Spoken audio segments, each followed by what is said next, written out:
Welcome to the If I Had More Time podcast hosted by Mariners Church. This series invites you into a casual conversation with our senior pastor, Eric Geiger, and our teaching team to hear a few insights and truths they wish they had time to include in the weekend message. We hope you enjoy it.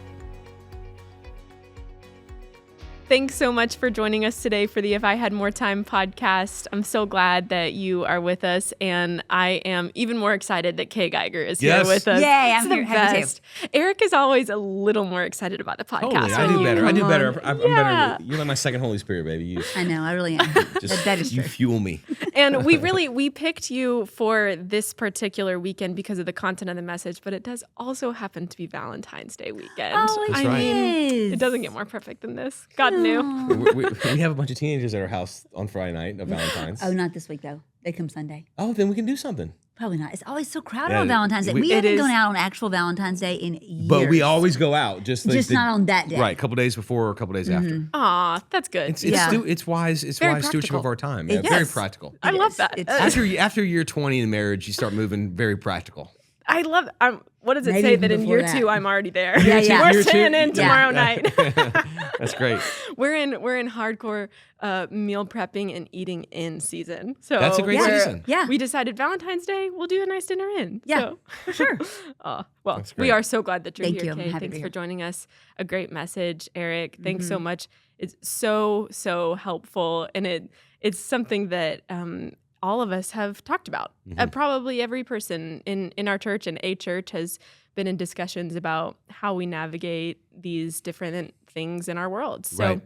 I'm super thankful for you boldly putting this one out there and helping our church have some really helpful language. So I'm so glad that you guys will get to share some of your experiences with us navigating through these decisions. Would you guys mind just walking through a couple of them, telling Totally. us how you made those choices?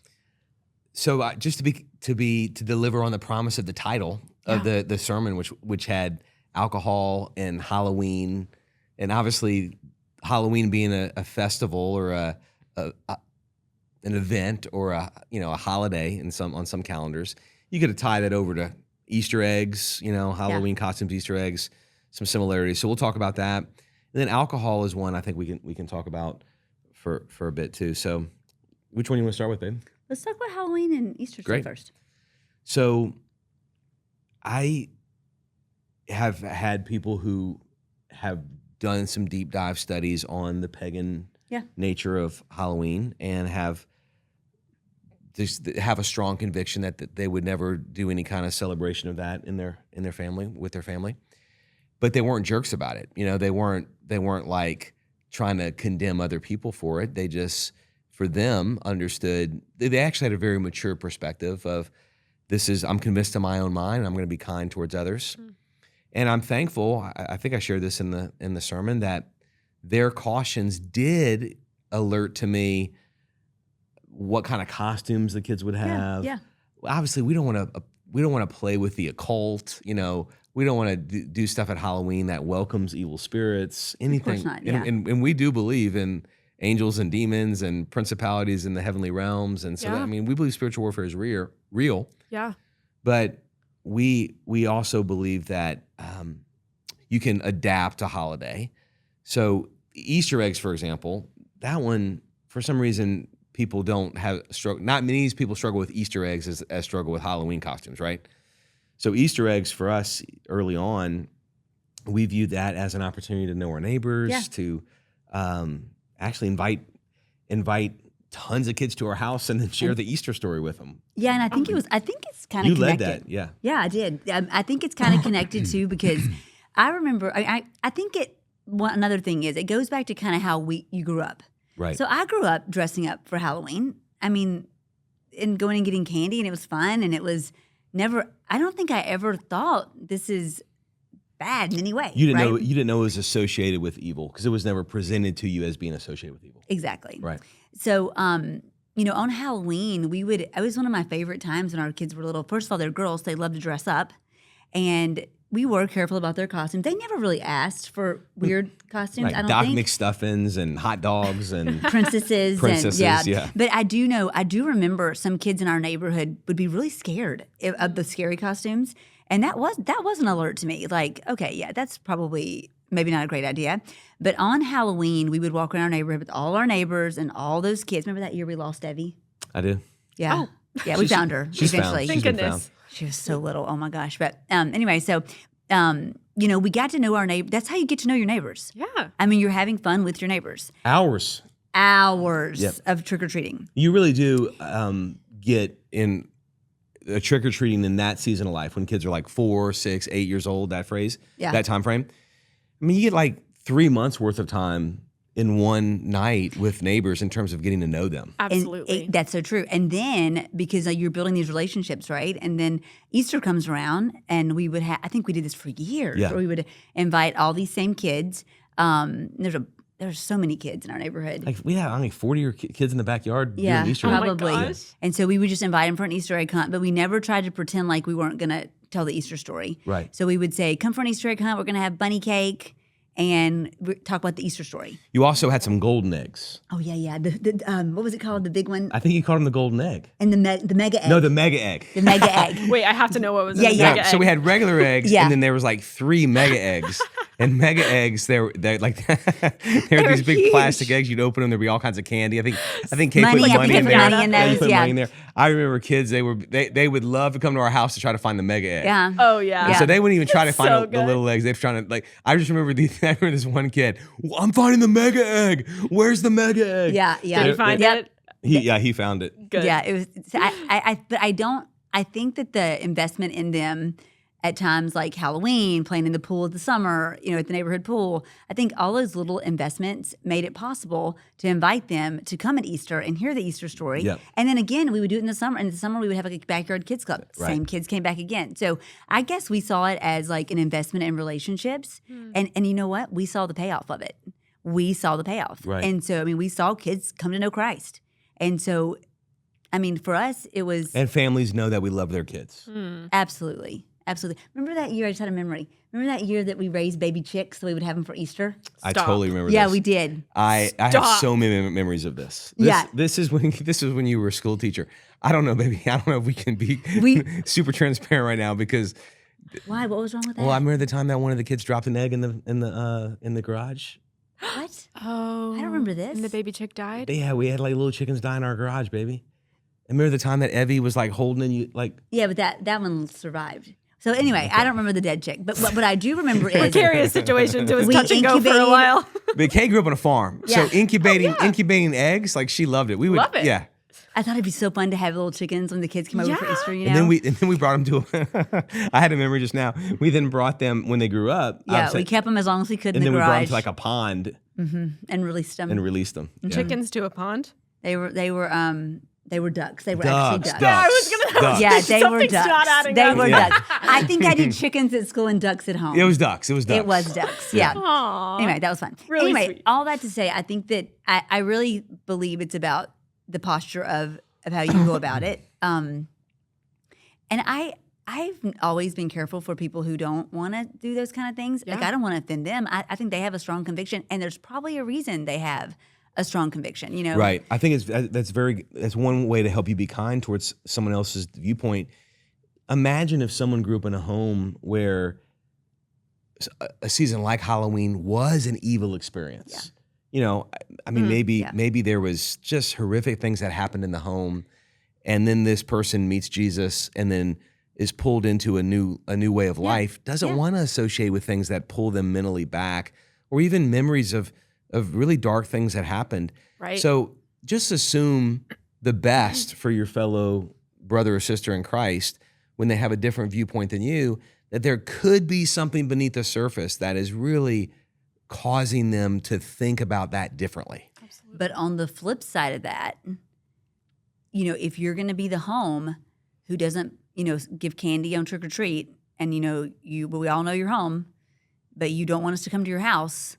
I mean, that also does send a signal. So then you'll need to find some other ways to show hospitality to your neighbors. Yeah. So if you're gonna say, you know, we're not, I'm not putting out Reese's, and if you put out Reese's, get the big mega size, get the mega egg. You know, like for the kids in your neighborhood, let your house be known as the gracious house, the hospitable house, the one where The mom and dad who live there love us. Yeah. That's what you want to be in your community. You want to be salt and light in your community. And if Halloween helps you do that, then you are free. Like that's what the Apostle Paul is emphasizing in Romans 14. You are free. I mean, they were eating meat that had been sacrificed to an idol. Wow. Yeah. You are free, but don't be judgmental of others. And so if you are the person who taps out on Halloween, then find some other ways to be hospitable in your neighborhood and gracious in your neighborhood. That's exactly what I was going to say. Yeah. Like, I think it's fine if you don't want to participate. Like I really don't think badly of that. But I do think find other ways to be gracious. That's exactly the right way to say it. Yeah, it's occurring to me that when we first put this question out there, it feels like this very individual, personal decision. But as we're talking and after hearing your sermon, Eric, a lot of this has to do with others as well and how it impacts the people around us. And so like any cultural decision, this is the tension, and this is where people will land differently. You are wanting to wrestle with, I don't want to be contaminated by the world, but I do want to make a difference in the world. Yeah. I don't want to be corrupted by the values of this world, but I am to live as salt and light in the world. Yeah. And so I got to think about both sides of this. I got to think about the purity of my faith, but I have to think about impacting other people as well. Yeah, for sure. For sure. Why don't you guys speak to the other one you mentioned, alcohol? Yeah. Yeah, this one I think we would probably could spend some more time on because we can talk about our own journey with alcohol, which is still an evolving journey, and then how that impacts our parenting. Yeah. Okay, so my parents, I'm so thankful for their wisdom on so many things in life, including alcohol. My mom, even to this day, if I'll have a cocktail at dinner, she'll caution me because there's alcoholism in our family.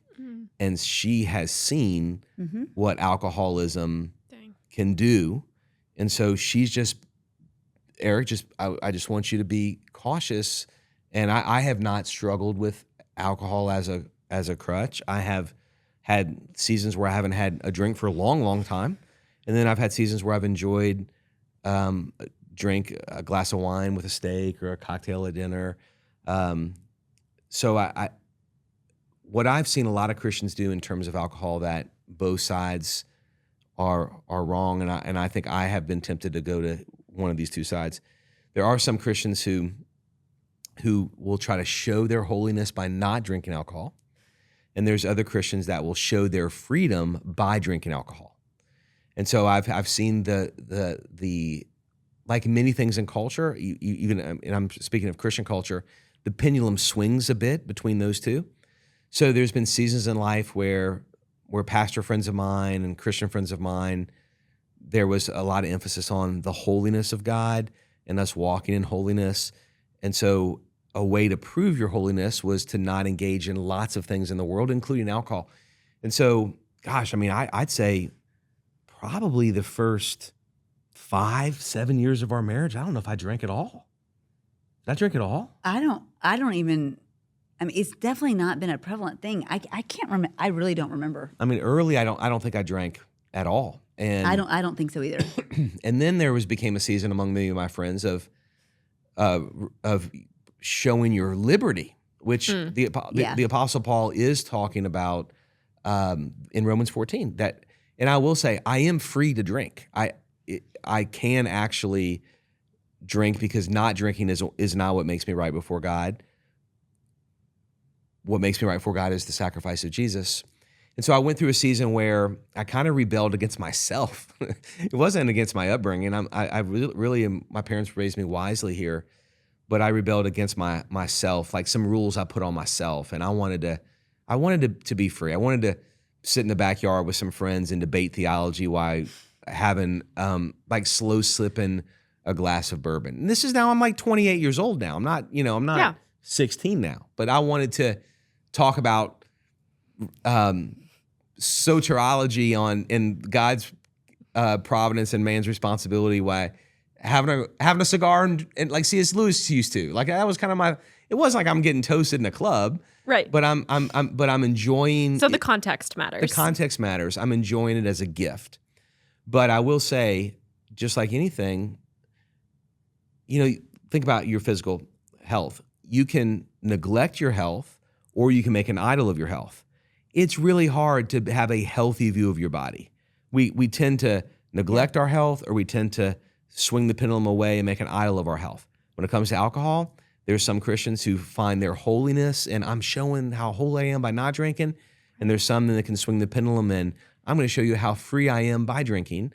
And I think I have never gone to the two extremes of that, but there was a time I didn't drink for a long time, and in my mind I was showing I'm holy, and then I started enjoying drinking some, not drunkenness, but having a cocktail, experimenting with a different whiskey with an old fashioned, or even I didn't even know there's such a thing as a tequila old fashioned, and having one of those and be like, this is amazing. But not drunk, not drunkenness, but enjoying my freedom. And so I'd say to the Christian, just in your faith, you don't want to prove your holiness by not drinking or prove your freedom by drinking. You want to realize that you're holy because of Jesus and you're free because of Jesus. You don't want alcohol to become the central part of your life. You are free to drink, but obviously you should not be controlled by alcohol. Yeah. There's verses that give different angles. So for the person who believes you shouldn't drink at all, I respect that person when they would view it this way. Hey, the Bible says, and it does, that beer is a brawler, wine is a mocker. The Bible says, don't get drunk on wine, which leads to debauchery. Instead, be filled with the Spirit. And so I know the Bible doesn't give a strong prohibition against alcohol, but the Bible never really sets it up as it's the super wise thing to do. So I'm not going to drink because of wisdom, even though I'm free to drink, but I'm not going to look down on those who do. I respect that person. And then the person who's like, I agree. I don't want to be controlled by alcohol, but just like I don't want to be controlled by food, I still eat. I don't want to be controlled by food, but I eat and enjoy food as a good gift. I can have a glass of wine and enjoy it as a gift from God, but I don't want to be controlled by it. Yeah. I think both perspectives are healthy, and that there's Christians who have both perspectives, and we want to respect each other. Yeah. What about parenting? How do you guys navigate this with your kids? Yeah, and I'll just answer the first part of that too. So I grew up really different than Eric in this way. So I never had a drink as a teenager, not one time. And I had a really fun teenage life. I mean, so for me, I never thought I need that to have fun. I never thought that. And you're saying different from me because I drank a ton. That's what I'm saying. Before I became a Christian. Got it. That's what in I'm high saying. school, I was I would not have dated him in high school. I'm glad she never knew me in high school because I would have Hallelujah. turned her away from me. God's timing is It so is gracious. total His timing is gracious. Yes. I like you so much. Thank now, you, though. baby. You're welcome. Okay. But so for me, it's never been something that I really need. So I don't like wine. I don't like coffee. So I mean, it's which Eric says is the same taste bud. I think I read somewhere it's the same taste bud. Anyway, Really? The bitter taste that's bud? what he says. It could just have been one bad article in HuffPost. Anyway, or But something. we're I going don't to know. take whatever. it where I like So it. I guess for me, this issue is, I just don't need it. I don't need it. I enjoy it when we go out to dinner to have like one drink. We go out to dinner sometimes, but for me, it's just not something I necessarily need. So, but I will say this: I have been really careful with our kids. And Eric, I want to also say before I say that I really have appreciated your mom's stance. Me too. Like so much because yeah. because he has alcoholism in his family. Just that reminder, and your dad was the same way when he was alive. Yep. That frequent reminder. 'Cause this is again not my family, so that frequent reminder of, hey, just remember. Yeah. I think that. I mean, I as your wife am like super appreciative of your mom doing that. Right. Yeah. So I think that And she didn't do it in a condemning way. no, and I think it's just really smart to think about it. Like if that's Really in your caring. family, you just should. I mean, you need to be super careful. As far as our kids go, we've always had the stance of number one, it's illegal. So no. Number two, you do not need it to have fun. And number three, we don't ever drink in front of our kids. And I remember that being a conversation for us because we decided we never wanted to do something in front of them that we wouldn't let them do. Yeah. So we, as Kay and I both shared, there's times when we are out to dinner that we will have a drink, but when we're out to dinner as a family, we've never had a drink. We've never drank in front of them. And it's not like we're keeping it a secret from them. I mean, it's not that at all. We've been really honest with them when they've asked us, but I think it's more for, at least for us, I think it's more we just don't want them to think that it's like just something that you need, because it's not. To relax or to open up or to Yeah. take the edge off. None of You know, that. I want to be careful that I don't use alcohol for Yeah. those things. Yeah. Different from it receiving it as a gift. Yeah. That's right. You know. That's right. Now, And I don't. Can I say that though, Yeah. Eric? I don't necessarily think it's wrong if you have a glass of wine if you're dinner with your kids there. I don't think that's wrong. this is why we have a podcast, babe. We're just sharing. This is Yeah. not in the sermon where I'm like, we're just being honest about us. Okay, I just want to not sound judgmental.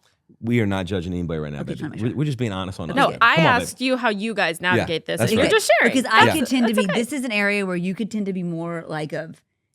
I have my liberty in being able to drink, and I could tend to be more judgmental. Just in all honesty, because it's just not a thing for me. Yeah. So I want to be really careful not to go that way. Yeah. Well, we also had one experience that happened with our kids that impacted their view of alcohol a lot. A lot. Yeah. And I it has made me wonder how much. I don't know if our kids hadn't had this experience, if I would have thought how moldable kids are on something like alcohol. Did you mean to tell it briefly? Yeah, hit it fast. Okay, so there were these, our neighbor. Down the street. I mean, same street. Yeah, our kids played together all the time. They had two girls. One was Eden's age. One was a year older. And Nashville. Yeah, Nashville. Our kids were young. They were in third and fourth grade. Those third and first for our kids, and we didn't know, but their parents were. I mean, I guess you would say they were alcohol and drug addicts, right? Alcoholism and drugs as well. Yeah. So the parents got into some trouble. Were arrested. That we ended up taking custody of their girls for a while. Once the kids went back to their home, so our They kids asked us to take their kids. Mm-hmm, The dad did. mm-hmm. Yep. Yeah. Wow. And then the mom went into a rehab, if I remember correctly. And then so it was really sad. It was really sad. Yeah. The girls had been neglected, when they fell back into that. And so they came to live with us. So our girls were like, we were being really honest with them about what's going on. And then they go back with their parents, our neighbors. And within a month of the original incident, the dad dies of a drug overdose. Oh my gosh. Yeah. And so they came back. Ugh. It was just and then what is vivid in my mind, Eric, and what was probably vivid in your mind is, I didn't want to give those kids back, and I had said to the social worker, what if we don't give them back? And she's like, you'll be arrested for kidnapping. And I was like, oh, okay then. Then I'll give them And so back. I had this vivid memory of them walking with their little suitcases. No, I remember walking them home with their suitcases. Yeah. Mm. And so, and our girls remember that too. Like, we're sending them back into that home. We didn't have a choice. And so that was a super impactful thing. I mean, we walked with them through that for, a long time, and then saw the dad die. And so, yeah, I think both of our kids have And they knew that there was alcohol and drugs. And yeah. so that impacted, I think Evie especially. Both of them really. But I just remember her like, I never want to have a drink ever. Daddy, please don't drink. Yeah. Mm. Daddy, Yeah. please don't Oh. drink. Yeah. That You know. actually probably led to our decision too not to drink in front of them. That could have been it. That probably had I'm sure that had This an is impact the on 'em. perfect example of understanding why a person chose their, Right. their personal conviction. There's a story behind it Totally. for you guys. Yeah. It's really important. Mhm. Man. Yeah. They haven't brought that up in a while, but it was a major life moment for Yeah. our kids Mhm. and for us, really. Yeah. Absolutely. And then, I as we started a brand new year, I listened to this podcast. I'm going to sleep one night about actually this was in the fall. Yeah, it was like the end of summer. Yeah, in the summer. That's right. So kind of my new ministry year. Exactly. Yeah. And it was about like what alcohol does to you health wise. And I went from, when we'll go out and have a cocktail to I'm not having a cocktail Ever. yeah. Because of the physical Oh, not it wasn't even implications. a spiritual decision. It was just a Yeah. It would stop me from making progress in the gym, which I was trying to get to this certain goal in weightlifting, before I turned 50. And I'm like, having an old fashioned is not going to help. But it wasn't a spiritual thing. It was it's been a more of a physical thing. Yeah. And so I think I probably went 4 months or so without having At least. without Yeah. having a drink. And but the other night we were out and I had a drink. And so but again, I'm not, if it's something I need, I would not want. I hope that my Yeah. faith is strong enough to where if I need it, I wouldn't want it. Yeah. But I have great friends who enjoy a drink and they do so with a clean conscience. And Paul is saying in Romans 14, drink unto the Lord. Yeah. Now, obviously, drinking unto the Lord would mean not drunkenness, would mean not losing your inhibitions, would be not losing your self-control, Not drinking underage. not serving alcohol to your teenage kids and calling it good parenting because you're keeping them off the street. Not good parenting because you're showing your kids they need it. They need it to have fun, or they need it to bring people to their house. Drinking into the Lord would be you can do it with a clean conscience, but because you know that you're not compromising at all, right? And then the person who chooses not to drink, don't drink into the Lord, or drink lots of great water. Yeah. You know, unto So the many Lord. sparkling water brands these Yeah, days. yeah. Yep. Yeah. Oh, well, thank you guys so much for all your insight and sharing everything. You guys are a beautiful example of being hospitable and caring We to the love having people people around over. you. Yeah. I mean, I Yeah. just think about those precious girls that you were able to take care of, that there's probably a connection there from the mega egg. The mega egg, yeah. To that, you For know, sure. I think there and was, for building sure. those relationships. Yeah. So They were at just- our house for all yeah. those things. They were. for They, sure. I think they were part of finding the mega eggs. Probably. it's And amazing. I've talked to people about that season because, we did wrestle with what our responsibility was. Obviously, we took them in for a season, but I had one woman tell us that who had grown up in a really bad home life, and she's now in a healthy place in her life, but that she has just snapshot memories of healthy marriages that she saw Mm. that gave her a vision for what her future could be, and that maybe by God's grace, the short time that we were with those kids, that they would see a picture of yes. who God is and a picture of God's love for them, and that would be the hope. But the sad thing about that story is, I mean, that the mom and dad were so likable. Oh gosh, yeah, we liked them so much, and we had no idea. And that's where you do get sad about a substance destroying someone, because this was a great guy. Oh, we loved them. Yeah, we really actually enjoyed them. I mean, yeah, And so I don't want to sound like I'm speaking like these were horrible people. No. That I really don't believe they were. No. At least for him, the addiction just overtook, and it's just so sad. Yeah. Yeah. Yeah. God did place you guys in that neighborhood specifically, and I Right. think this was the one where you shared in a previous weekend how it was the thorn, or it was the scorpion. Like, it was. yeah. this We the wanted a one- different house. You wanted a different home. Yeah. This is exactly it. That Do is- you remember what I'm talking about? Yes, What sermon exactly. is it? The egg, It's- like you ask God for, you're wanting an egg and he gives you a scorpion. Yes. Sometimes he doesn't give you what you asked for because You're asking for a you're scorpion. asking for a Yes. scorpion. Yes. Yeah, we So wanted a different house. We didn't get Yeah. it. We're so we ended up in frustrated. the house we ended up in the house we ended up in, which Yeah. was awesome. And then yeah, all these relationships came out of that, including this one. Yeah. Tremendous, beautiful opportunities. And again, just linked to this personal conviction and walk with Jesus that you guys have. So thanks so much for sharing it with our church. We really appreciate it. It's fun to be with you. Thanks, babe. Thanks for Yes. joining. Okay, so fun to have you. You're the best. Always. Hey, why don't you close us out? All you have to do is say, thanks for listening to the If I Had More Time podcast. Okay. You look Close right us there. out, baby. Look at the camera and there. close us out. Thanks for listening to If I Had More Time podcast.